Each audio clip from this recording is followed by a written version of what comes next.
오늘은 성탄절이라서 마태복음 2장 말씀 함께 나누겠습니다. 여호수아서의 말씀은 내일부터 함께 나누고 오늘 마태복음 2장입니다. 신약성경 2쪽입니다. 마태복음 2장 1절부터 11절입니다. 마태복음 2장 1절부터 11절입니다. 헤롯 왕께 예수께서 유대 베들레헴에서 나심에 동방으로부터 박사들이 예루살렘에 이르러 말하되 유대인의 왕으로 나시니가 어디 계시냐? 우리가 동방에서 그의 별을 보고 그에게 경배하러 왔노라 하니 헤롯 왕과 온 예루살렘이 듣고 소동한지라. 왕이 모든 대사관과 백성의 서기관들을 모아 그리스도가 어디서 나겠느냐 물으니 이르되 유대 베들레헴이오니 이는 선지자로 이렇게 기록된 바 또 유대 땅 베들레헴아 너는 유대 고을 중에서 가장 작지 아니하도다. 내게서 한 다스리는 자가 나와서 내 백성 이스라엘의 목자가 되리라 하였음이니이다. 이에 헤롯이 가만히 박사들을 불러 별이 나타난 때를 자세히 묻고 베들레헴으로 보내며 이르되 가서 아기에 대하여 자세히 알아보고 찾거든 내게 고하여 나도 가서 그에게 경배하게 하라. 박사들이 왕의 말을 듣고 갈새 동방에서 보던 그 별이 문득 앞서 인도하여 가다가 아기 있는 곳 위에 머물러 서 있는지라. 그들이 별을 보고 매우 크게 기뻐하더라. 집에 들어가 아기와 그의 어머니 마리아가 함께 있는 것을 보고 엎드려 아기께 경배하고 보배합을 열어 황금과 유향과 모략을 예물로 드리니라. 아멘. 할렐루야. 성탄의 기쁨과 감사함으로 오늘 글쎄로 주님 앞에 나와 함께 예배드리는 모든 성도 여러분들 주님의 이름으로 축복합니다. 오늘 성탄 감사 예배는 오전 10시 30분입니다. 주일 예배보다 30분 일찍 드립니다. 시간에 착오 없으시길 바랍니다. 오늘 예수님의 탄생을 경배하기 위하여 동방으로부터 온 박사들이 예수님을 만나기 위해 찾아가는 장면이 기록이 되어져 있습니다. 정확히 어디였는지는 알 수는 없지만 상당히 먼 거리였을 것이다 라고 추정을 하고 있습니다. 학자들은 적어도 한 1000km 정도의 거리가 되지 않았을까 라고 그렇게 생각을 하고 연구를 하고 있는데요. 어쨌든 상당히 먼 곳에서 온 이들입니다. 이들의 목적은 단 하나입니다. 그에게 경배하러 왔다라고 오늘 성경 말씀에 기록이 되어져 있습니다. 정확히 거리를 알 수는 없지만 어제 출발한 사람들은 아니죠. 먼 길을 온 사람들입니다. 말을 타고 왔던 낙타를 타고 왔던 상당히 먼 길을 왔기 때문에 이들이 정확히 언제 출발했는지는 알 수 없지만 긴 시간을 온 사람들이라고 보시면 됩니다.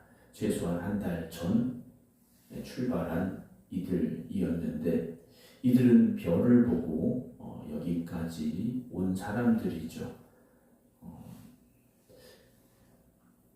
이들은 다른 것 아니었습니다. 2절에 보게 되면 유대인의 왕으로 나시니가 어디 계시냐. 이들은 태어난 그분이 유대인의 왕이라는 깨달음이 있었다라는 거죠. 그러나 정작 헤롯 왕과 4절에 나온 대제사장들과 서기관들은 예수님의 탄생을 예수님이 그들의 왕이 되심에 대한 깨달음도 고백도 없었다라고 오늘 말씀 속에서 우리는 보게 됩니다. 예루살렘에서 베들레헴은 상당히 가까운 거리입니다.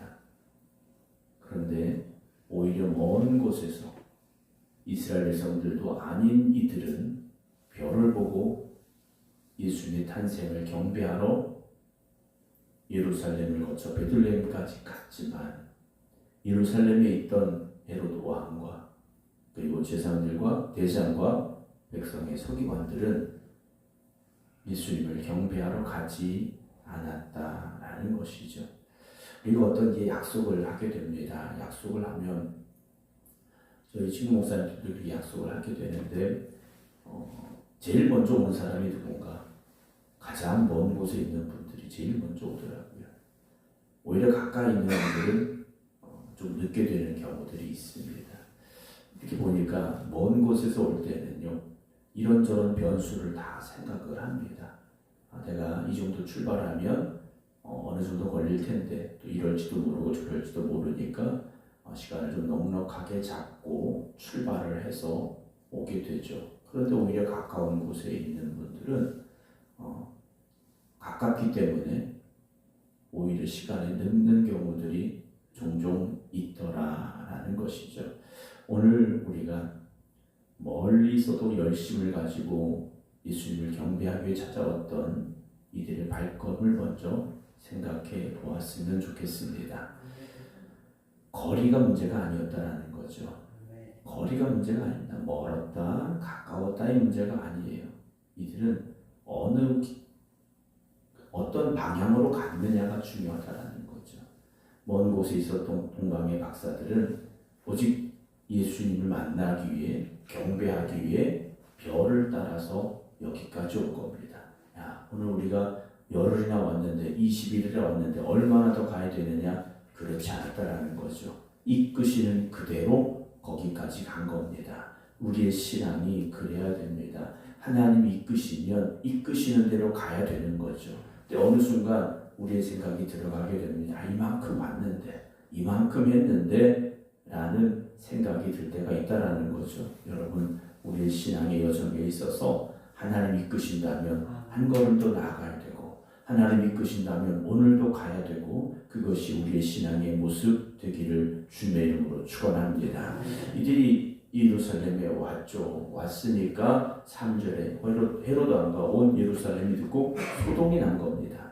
보통 예루살렘에 찾아오는 이들이 아니라는 겁니다. 더군다나 왕의 탄생을 경배하러 왔다고 하니 난리가 난 겁니다. 4절 왕이 모든 대장과 백성이 서기관들 모아 그리스도가 어디서 나겠느냐 물었습니다. 그랬더니 이들이 딱 답을 내놔요. 유대 베들레헴입니다. 왜냐하면 선지자가 그렇게 예언했기 때문입니다. 라고 답을 내놓지 않습니까? 6절에 유대 땅 베들레헴아 너는 유대 고을 중에서 가장 작지 아니하도다. 네게서 한 다스린 자가 나와서 내 백성 이스라엘의 목자가 되리라. 미가 선지자가 그렇게 예언해 놓은 게 있습니다. 그래서 왕이 태어난다면 베들레헴입니다. 라고 지식적인 정보를 그들이 내어 놓았다라는 겁니다. 그들은 성경에 대한 지식은 있었습니다. 그러나 순종이 없었고 깨달음이 없었다라는 거죠. 사랑하는 성도 여러분, 오늘 우리에게 필요한 건 성경의 지식이 아닙니다. 성경을 그렇다고 모르시다는 말씀은 아니에요. 그러나 그 말씀이 우리에게 깨달음이 되어지고 그 깨달음은 순종으로 이어져야만 된다라는 것을 말씀을 드립니다. 대사장들이나 서기관들이나 누구나 다 알고 있었던 거예요. 왕이 태어난다? 그럼 베들레헴이야. 그러나 그들은 가지 않았습니다. 베들레헴으로 가지 않았습니다. 경배하러 가지 않았다라는 것이에요. 말씀이 머리에만 있었다라는 겁니다. 말씀이 순종으로 우리의 삶 속에 나타나야 되는데 그들은 발걸음을 움직이지 않은 겁니다. 여러분, 우리의 신앙이 머리에만 머물지 않기를 소망합니다. 우리의 신앙이 우리의 삶을 통해서 나타나야 된다는 것이죠. 주님이 이끄시는 대로 한 걸음 한 걸음 가야 되는 겁니다. 동방의 박사들은 어땠습니까? 유대 베들레헴 몰랐습니다. 알았다면 베들레헴으로 갔겠죠. 그런데 그들의 발걸음은 예루살렘으로 갔지 않습니까? 성경을 몰랐다라는 거예요. 완전한 정보가 없는 사람들이었다라는 겁니다. 이방인이었다라는 겁니다. 그런데 그들은 별이 이끄는 대로 그들의 눈에 보여지는 만큼 또 걸음을 옮겼다라는 겁니다. 우리의 신앙은요, 다 알아서 아는 게 아니에요. 어떤 분들은 그래, 목사님 저는 아는 게 별로 없어서요. 그렇죠. 아는 게 별로 없을 수 있습니다. 어떻게 다 알 수 있겠습니까? 저라고 성경을 완전히 다 알 수 있느냐? 그렇지는 못하죠. 그러나 하나님 우리에게 보여주시는 만큼은 움직여야 됩니다. 하나님이 이끄시는 만큼은 가야 된다는 거죠. 다 알지 못할지라도, 다 깨닫지 못했을지라도 주님이 나를 그만큼 이끄시면 우리가 그만큼 그만큼 가면 되는 겁니다. 그만큼 순종하면 된다라는 거죠. 우리가 설교를 들을 때도 마찬가지 않습니까? 그냥 머릿속에서만 그렇구나, 그래, 맞아 하는 것이 아니라 우리의 삶 속에서 말씀을 따라가는 순종이 있어야 됩니다. 우리가 성경을 알아, 나 그 말씀 다 알아, 이것이 아니라 그래, 난 그 말씀에 순종했어.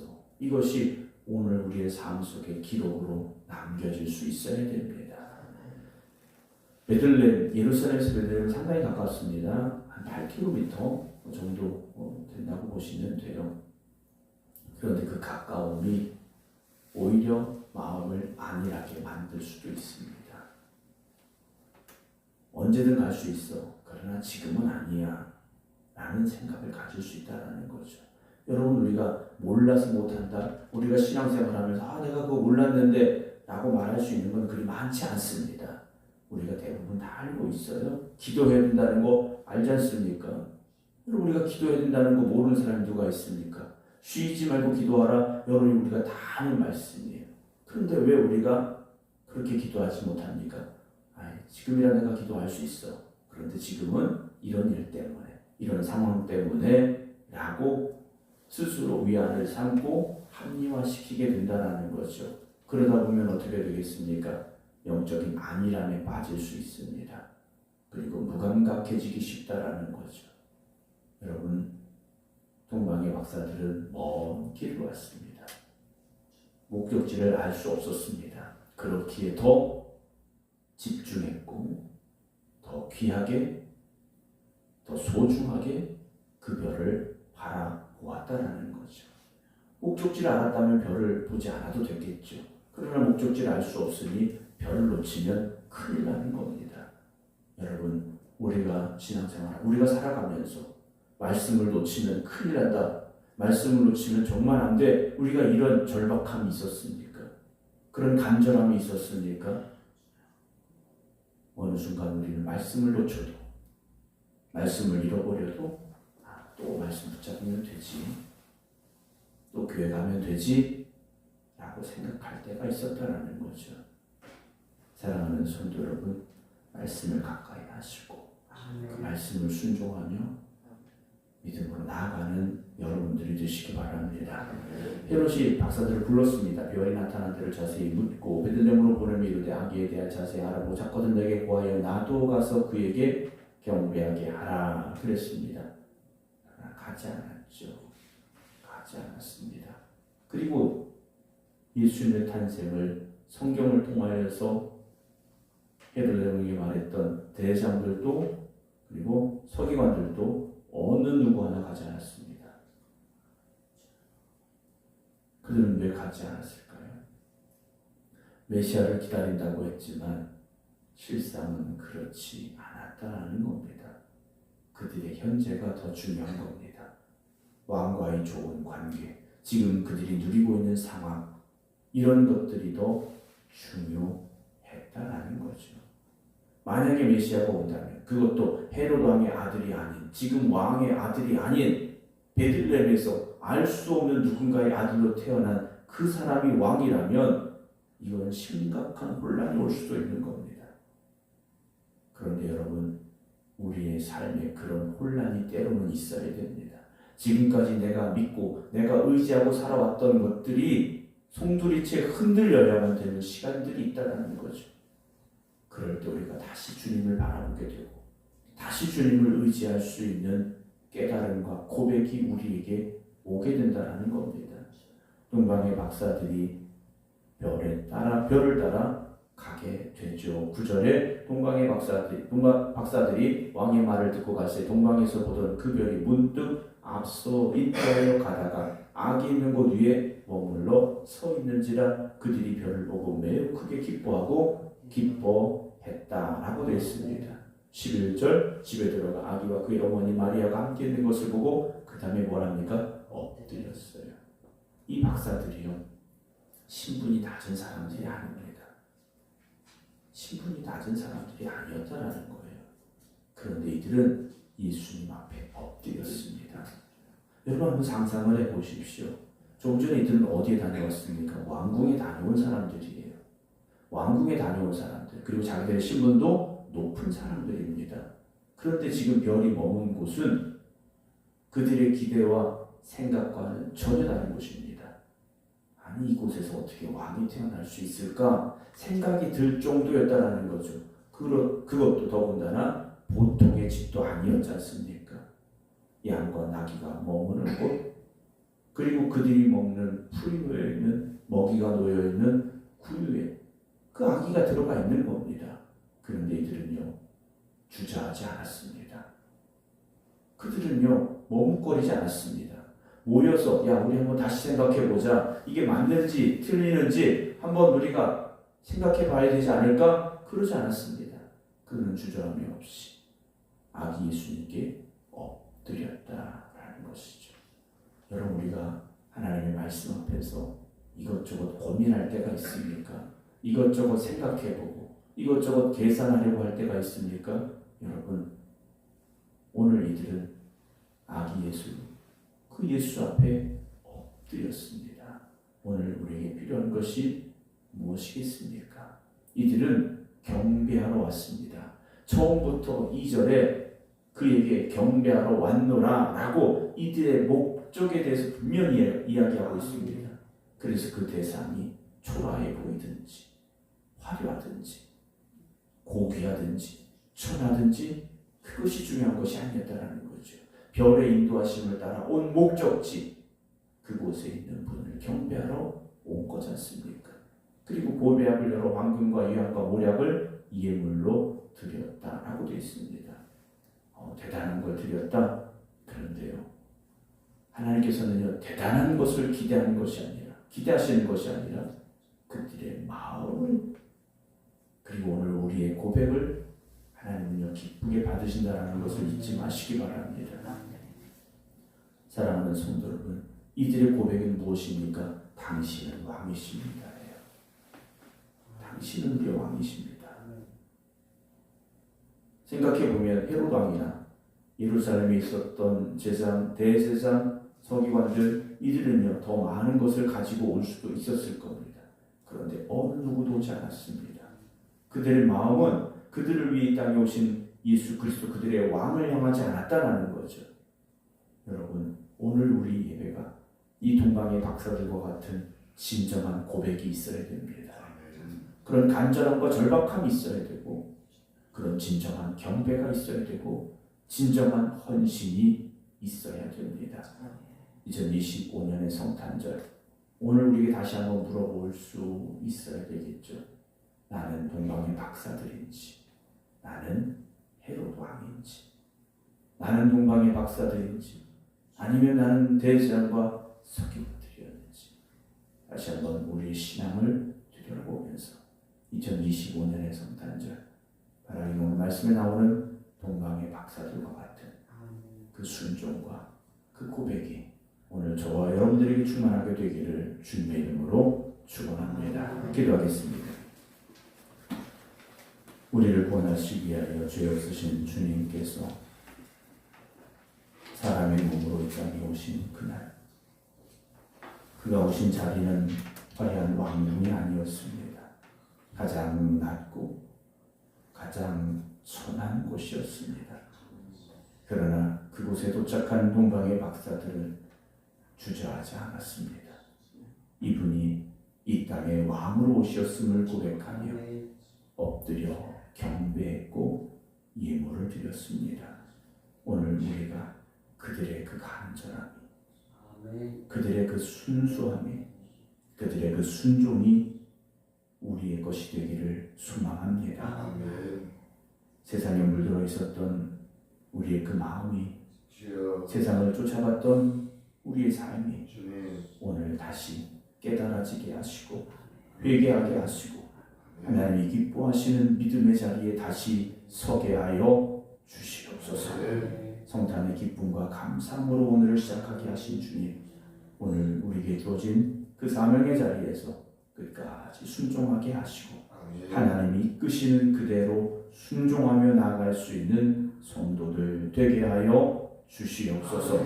이제는 우리 주 예수 그리스도의 은혜와 아버지 하나님의 무한하신 사랑하심과 성령님의 감동 감화 역사하심이 2025년 성탄의 새벽 주님의 오심을 기뻐하며 경배드리는 모든 이들 위해 이제부터 영원토록 함께 하시기를 간절히 축원하옵나이다. 아멘.